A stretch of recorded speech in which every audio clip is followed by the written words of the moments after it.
네, 마켓 리더에게 듣는다 시간으로 이어가 보겠습니다. 오늘의 키맨 바로 소개할 텐데요. 이베스트 투자증권의 강하나 연구원 모셨습니다. 어서 오세요. 안녕하세요. 안녕하세요. 오늘은 예고해드린 대로 제약 바이오에 대해서 심도 있게 이야기 나눠보려고 하는데요. 바로 주제 공개하겠습니다. 오늘의 주제는요. 네, 정상회담 기대되는 제약 바이오입니다. 사절단도 좀 꾸려지고 있는 상황 공개가 됐죠. 이런 부분까지 이야기 나눠볼 텐데 첫 번째로 좀 지난 이야기부터 짚어볼게요. 저희가 19일에 막을 내린 3대 암학회 이걸 정리해보면 좋을 것 같은데 이번 학회의 트렌드는 뭐였는지 좀 포인트 짚어볼 만한 게 있을까요? 일단 AACR은 초기 임상 단계에 있는 파이프라인들의 데이터 오픈인 경우가 많습니다. 그래서 이제 국내 기업들도 가장 많이 참여하는 학회인 거고요. 사실 AACR이 6월에 있는 아스코, 10월에 있는 에스모보다 주가 변동폭이 더 커요. 그래서 지금 사실 바이오텍들이 매크로적인 이슈 때문에 떨어지는 것도 있지만 AACR의 세론도 조금 보이는 상황입니다. 근데 이번 AACR은 사실 우리나라 기업들의 라이선스 딜이 일어날 거야 라기보다는 해외 기업들의 트렌드를 확인할 수 있었던 학회였던 것이고 그중에서도 제일 눈에 띄었던 게 mRNA예요. 이제 mRNA가 우리는 코로나 백신으로 많이 알고 있잖아요. 네. 그런데 원래는 항암 백신으로 개발이 되었었던 플랫폼이고 이번에 mRNA 항암 백신의 데이터가 공개됐습니다. 이제 모더나가 오픈을 해줬는데 네. 지금 면역 항암제 중에서 가장 많이 팔리고 있는 키트루다와의 병용 투여 결과가 오픈이 됐어요. 근데 이제 말기 흑색종 환자를 대상으로 진행이 됐었고 이번 데이터가 키트루다 단독 투여보다도 재발이랑 사망률에 있어서 44% 정도 감소 효과를 보인 데이터였거든요. 그래서 이게 아무래도 면역 항암제도 이제 투여할 수 있는 환자군이 정해져 있고 이게 지금 몇십 쪽씩 팔리고 있긴 하지만 그래도 항암제의 특성상 내성과 변이가 많이 생기기 때문에 이런 병용 투여가 중요합니다. 그래서 지금 mRNA가 항암 백신으로서의 그런 역할을 한 번 더 좀 보여주게 된 계기였다. 그래서 이게 상용화된 적은 없지만 임상 단계에 있는 것들 중에서 이게 좀 제일 매력 있었던 거였고요. 그 외에는 확실히 이중항체 쪽 데이터가 좀 많았어요. 이중항체요? 네, 이중항체는 이제 말 그대로 이중, 네. 항체가 두 개 붙어 있는 항체 플랫폼을 뜻하는데요. 이게 암의 경우 변이가 일어나는 부위도 많고 아니면 좀 과발현된 부위도 그쵸. 많다 보니까 한 군데만 타겟한다고 이게 낫지 않습니다. 당연히 변이나 내성이 생기기 때문에 더 세게 해야 돼서 이중항체가 필요한 경우도 있지만 이게 아무래도 내가 어떤 쪽에 변이가 일어나는지 알고 있다면 두 군데를 타겟하는 게 낫잖아요. 그래서 이중항체가 요즘 관심을 굉장히 많이 받고 있는데 AACR에서도 좀 눈에 띄는 데이터들에서 이중항체가 한 3건 정도 나왔어요. 5개 중에 3건 정도가 이중항체였고 데이터들도 어느 정도 잘 나왔기 때문에 우리나라 기업들도 관련해서 보려면 이제 이중항체 쪽 하는 기업들 보는 게 낫지 않을까 이렇게 보고 있습니다. 국내에도 있습니까? 이중항체 관련 기업이? 대표적인 게 ABL 바이오랑 이제 레오켄 바이오가 있고요. 이제 다들 플랫폼을 보유하고 있는 네. 기업들이라서 이게 항암제가 사실 종류가 많잖아요. 암도 맞아요. 종류가 너무 많고. 그죠. 그래서 이게 유방암은 허투라는 유전자를 타겟한다든지 아니면은 이제 다른 이제 비소세포 폐암은 EGFR 쪽을 타겟한다든지 이런 것들을 다 이제 따로따로 적용시켜줄 수 있는 플랫폼을 보유하고 있는 기업들이고 이중항체는 대부분 플랫폼화 되어 있는 경우가 많아서 이제 타겟하고 싶은 부위가 2개라고 하더라도 한 개는 이제 암을 찾아갈 수 있는 그런 항체라고 한다면 그 중에서도 어떤 변이를 타겟할지 이런 그 변이를 타겟하는 게 이제 계속 바뀌는 거잖아요. 암을 찾아가는 네. 항체는 동일하고 그래서 그런 식으로 좀 개발이 많이 되고 있습니다. 네, 세계 해외 이 트렌드를 볼 수 있었다라고 이번 암학회에 대해서 정리를 좀 해주셨는데 사실 이 주가로 연동을 시키자면 암학회 시작하기 전에는 주가가 쫙 오르다가 사실 이 재료가 소멸되면서 주춤합니다. 그럼에도 불구하고 이 안에서 좀 기업을 찾아볼 수 있다면요. 이제 AACR에 나오지 않았다고 하더라도 네. 이번 달, 다음 달 아니면 뭐 6월에도 이슈가 있는 기업들이 굉장히 많습니다. 오. 최근에 좀 관심을 받고 있는 기업 중 하나가 이제 보로노이인데요.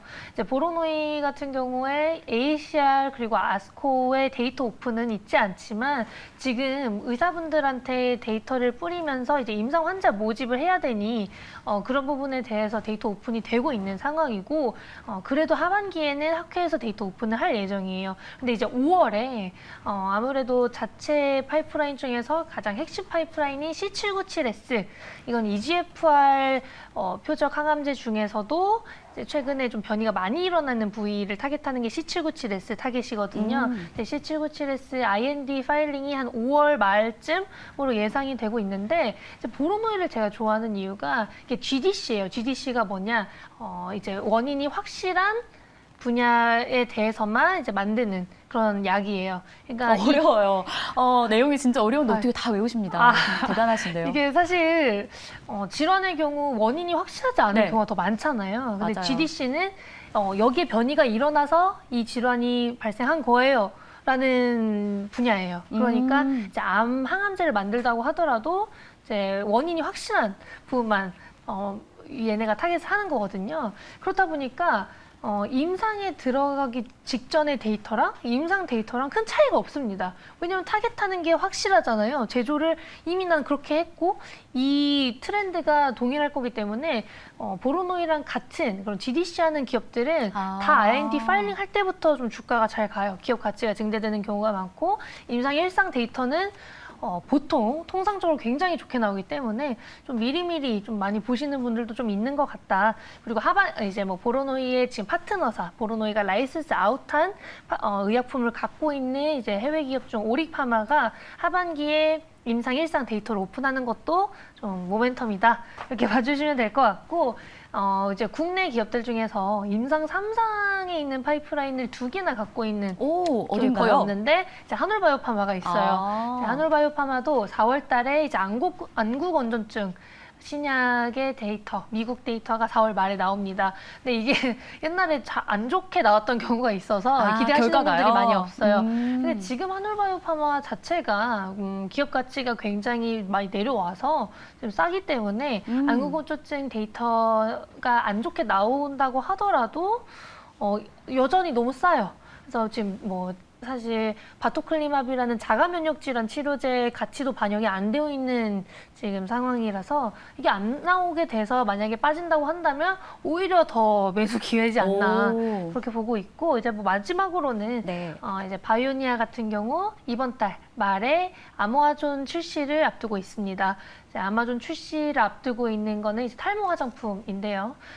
이게 아마존 등록은 마쳤어요. 영국이랑 독일 아마존 등록을 마쳤고 이제 뭐 통관 과정에서 지금 그 부분을 프로세스를 하고 있는 중이고 이제 이번 달 말에는 그래도 바로 판매가 시작되지 않을까 이렇게 보고 있습니다. 네, 좀 고루고루 이야기를 해주셨는데요. 이번에는 의료 장비 쪽으로 좀 넘어가 보겠습니다. 의료 장비 지수가 미국에서요 신고가를 경신했다고 하더라고요. 이렇게 관련해서 국내에서는 훈풍이 불만한 종목이 없는지 좀 관련한 투자에서 저희가 주의할 점은 없는지요? 사실 국내 기업들은 의료기기라고 했을 때 이런 장비로는 뭐 글로벌리 뻗쳐나간 기업이 없어요. 많이 없고 최근에 뭐 M&A라든지 그런 뭐 얘기로 주가가 좀 많이 간 기업들은 있습니다. 네. 대표적인 게 당뇨 기업들, 당뇨 기기 하는 기업들인데 뭐 이오플로우나 아이센스가 있고요. 근데 이제 사실 명확히 이제 뭐 공시사항으로 나온 것들은 많이 없기 때문에 그런 부분을 좀 유의하시는 게 좋을 것 같고 국내는 그런 의료기기보다는 좀 미용기기 쪽, 미용기기나 뭐 임플란트 쪽이 수출이 정말 잘 나오고 있습니다. 이제 아무래도 중국 쪽 리오프닝이 좀 큰 역할을 하고 있는 것 같고 중국 이외의 나라에도 수출이 많이 증가하고 있어요. 그래서 아무래도 이제 우리나라 기업들 미용기기나 그런 임플란트 쪽은 지금 어느 정도 레퍼런스가 쌓였고 여태까지 수출을 해왔던 게 있기 때문에 지금 코로나가 끝나진 않았지만 네. 함께하고 있는 지금 조금 더 이런 수출이 증가하고 있는 추세라서 실적 상승에 따른 그런 지수 상승이 아닐까 그렇게 보고 있습니다. 네, 그리고 또 하나의 트렌드 되고 있는 게 마이크로 바이옴 아닌가 싶어요. 시장 내 관심이 좀 급격하게 높아진 느낌이 드는데 왜 이렇게 관심이 쫙 몰린 건지 그 배경을 좀 먼저 설명해 주실 수 있을까요? 일단 정부가 과거에도 말한 적이 있는데 네. 이번에 조금 더 세부 사항을 언급해줬어요. 8년간 8천억 원 정도 마이크로바이옴 사업에 지원을 해주겠다. 네. 이렇게 언급한 게 있었고 최근에 마이크로바이옴 포럼이 있었습니다. 아. 그게 이제 뭐 보건복지부나 그런 업체들의 이제 지노맨 컴퍼니라든지 그런 마이크로바이옴 업체들 그리고 교수님들 네. 관련 연구를 하고 계시는 교수님들이 포럼을 진행해 주셔서 관심을 받을 수밖에 없었다. 이렇게 보고 있고 거기에다가 이제 4월 26일에 네. 세레스라는 마이크로바이옴 글로벌 기업에서 지금 경구용 치료제가 오. 이제 승인 여부가 나옵니다. 마이크로바이옴 치료제가 작년 12월에 최초로 승인을 받았어요. 네. 근데 뭐 적응증 같은데 이게 작년에 승인받은 치료제의 경우에는 이제 항문에 약을 투여해야 됐어서 좀 소화도가 낮았었던 반면 불편함이 있죠. 이번에는 경구용으로 오. 승인을 받는 거기 때문에 이게 아직은 감염증 쪽으로만 승인을 받고 있어요. 그래서 어쨌든 이번 결과가 경구용이기 때문에 그래도 좀 시장성이 좋은 분야라서 관심을 많이 받고 있는 게 아닌가 그렇게 보고 있습니다. 이 세 가지 포인트를 좀 이야기를 해주셨어요. 관심을 받을 수밖에 없었던 이유에 대해서. 그리고 관련한 이제 종목들도 조금씩 꾸려지기 시작합니다. 저희가 투자하고 싶다면 좀 주의해야 된다라거나 아니면 이것만은 기억하자. 혹시 이런 내용 있을까요? 마이크로바이옴 관련해서 사실 국내 기업이 많지는 않습니다. 뭐 대표적인 게 지노맨 컴퍼니랑 이제 고바이오랩 이 정도가 있는데요. 이 두 회사 모두 너무 좋은 회사들이고 이제 글로벌 기업들이랑 비교해서도 뭐 손색이 없어요. 손색이 없는데 아직은 뭐 임상 데이터가 뭐 후기 단계에서 나온 건 아니기 때문에 뭐 승인이 될 거야라기보다는 지금 시가총액이 좀 저렴하게 형성이 되어 있는 상황에서 임상 데이터 하반기에 둘 다 나오거든요. 네. 그래서 그걸 기대하고 들어가는 게 낫지 않을까. 근데 이제 마이크로바이옴 같은 경우에는 단독으로 하기에는 유효성이나 기전을 명확히 설명을 해주기가 어려워요. 특히 항암제로서. 이게 아무래도 말 그대로 미생물이에요. 미생물이기 때문에 엄청나게 큰 효능을 기대하기보다는 이제 보조 역할, 병용 투여하는 역할로서 최고인 그런 항암제다 이렇게 봐주시면 될 것 같습니다. 뭐 거기에 이제 덧붙여서 감염증 네. 쪽은 뭐 대장이나 이런 쪽에는 확실히 이게 유산균이다 보니까 효능이 잘 나와요. 그래서 그런 쪽으로는 저는 마이크로바이옴이 되게 커질 수 있다고 보고 있어요. 좋습니다. 변비나 그렇죠. 관련한 질환도 도움을 분명 받는 거잖아요. 분명 받고 있고 마이크로바이옴 유산균들이 엄청 잘 팔리더라고요. 그쪽 수출도 조금 일어나고 있어서 그런 부분들도 보시면 좋지 않을까. 좋습니다. 향후 기대감도 좀 있을 것 같다라는 이야기를 들어봤고요. 자, 이번에는 이미용 분야도 확인해 보겠습니다. 이 미용 분야에서는 사실 뭐 화장품주 봐야 되는데 K-바이오가 날갯짓을 엄청나게 좀 시작을 했습니다. 바이오 기업들도 가만히 있지 않겠다는 거잖아요. 왜냐하면 기술력이 있으니까 아무래도 저희 입장에서도 더 좋은 제품 나오지 않을까라는 생각이 좀 막연하게 들더라고요. 이쪽 분야에서 좀 눈에 띄는 좀 신제품이라던가 기업 골라볼 수 있을까요? 일단 아까 제가 간단하게 말씀드렸던 바이오니아의 경우 이번 달 말에 탈모 화장품 출시를 앞두고 있습니다. 이제 뭐 국내 식약처에서 아직 승인을 받지 못했으나 뭐 그 부분도 뭐 워킹하고 있는 중이고요. 일단 유럽 쪽 영국이랑 독일 등록이 마쳤기 때문에 그쪽에서 아마존 출시가 먼저 될 것이고 자사몰도 이제 해외에서는 구매 가능하게 나올 거예요. 근데 탈모 화장품이 관심을 받는 이유가 뭐 사실 요즘 대탈모 시대라고 하잖아요. 네. 제대로 된 치료제도 없고 왜냐하면 이제 기존의 프로페시아의 경우에도 머리가 빠지는 걸 막아주는 거지 뭐 이게 뭐 모발 새로 나는 건 아니죠. 네, 하는 건 아니에요. 뭐 지금 바이오니아 탈모 화장품도 나게 하는 건 아니지만 그래도 그 프로페시아의 부작용 뭐 우울증이라든지 이게 호르몬을 건드는 거기 때문에 그런 부작용들이 많은데 이제 바이오니아의 화장품은 화장품이기 때문에 그런 부작용도 없습니다. 오. 호르몬이 아니라 그 다음 단계에 있는 수용체를 건드리는 거라서 그런 호르몬 관련된 부작용이 없고 그래서 조금 더 남자분들한테 선호가 될 수 있지 않을까 하는 기대감이 올라오고 있고요. 아무래도 머리카락이 미용에 있어서 정말 중요하잖아요. 중요해요. 너무 중요하고 이게 스트레스 받으시는 분들도 많고 이제 여자분들도 그런 부분에 대해서 요즘 스트레스를 굉장히 네. 많이 받는데 여자분들이 쓸 수 있는 탈모 관련 제품들이 많이 없어요. 그래서 이제 그쪽 시장까지 가져갈 수 있지 않을까 하는 기대감이 여전히 있는 상황이고요. 이제 뭐 제가 커버하고 있진 않지만 네. 저희 하우스에서 지금 커버하고 계시는 파마리서치, 저도 파마리서치를 개인적으로 아는 게 이제 뭐 리쥬란 때문인데 리쥬란을 되게 좋아하잖아요. 해보셨습니까? 저는 안 해봤는데 제 친구들이 다 너무 많이 이런 해봐서 질문. 그래서 근데 저도 해볼 의향은 있어요. 네. 왜냐면 주위에서 다들 너무 효과가 좋다고 하니까 저도 예약하려고 이번 주부터 알아봤어요. 이게 너무 좋아 보이는데 네. 태국 쪽에 수출이 요즘 그렇게 잘 된다고 하더라고요. 중국 쪽도 수출이 늘어나고 있는 상황이고 수출 기준으로만 봐도 리쥬란 매출이 50% 이상 올해 증가할 예상이라고 하더라고요. 그래서 파마리서치도 최근에 리쥬란 매출로 좀 관심을 많이 받고 있는 상황이고 이런 쪽에 있어서 우리나라가 좀 잘하잖아요. 그래서 이런 미용기기 업체들 중에 수출에 좀 비중이 많이 실린 기업들은 올해 내내 좀 좋지 않을까 네. 그렇게 보고 있습니다. 네. 그리고 또 한 가지 점검할 부분입니다. 블록버스터급 의약품 특허가 올해 말 대부분 만료가 됩니다. 이제 새롭게 좀 기둥 역할을 해줄 만한 출시를 앞두고 있는 국내 기업의 바이오시밀러 어떤 것들이 있을까요? 일단 대표적인 게 휴미라죠.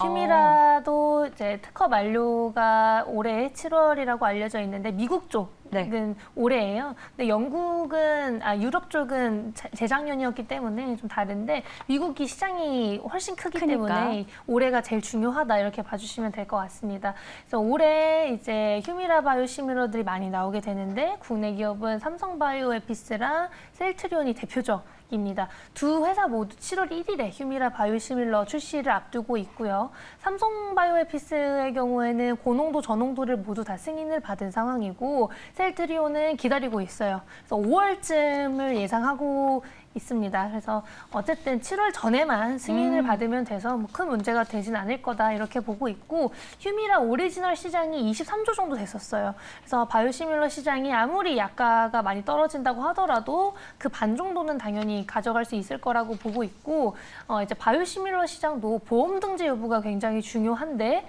국내 기업들은 다 고농도 제형이 있기 때문에 보험 등재 가능성이 굉장히 높습니다.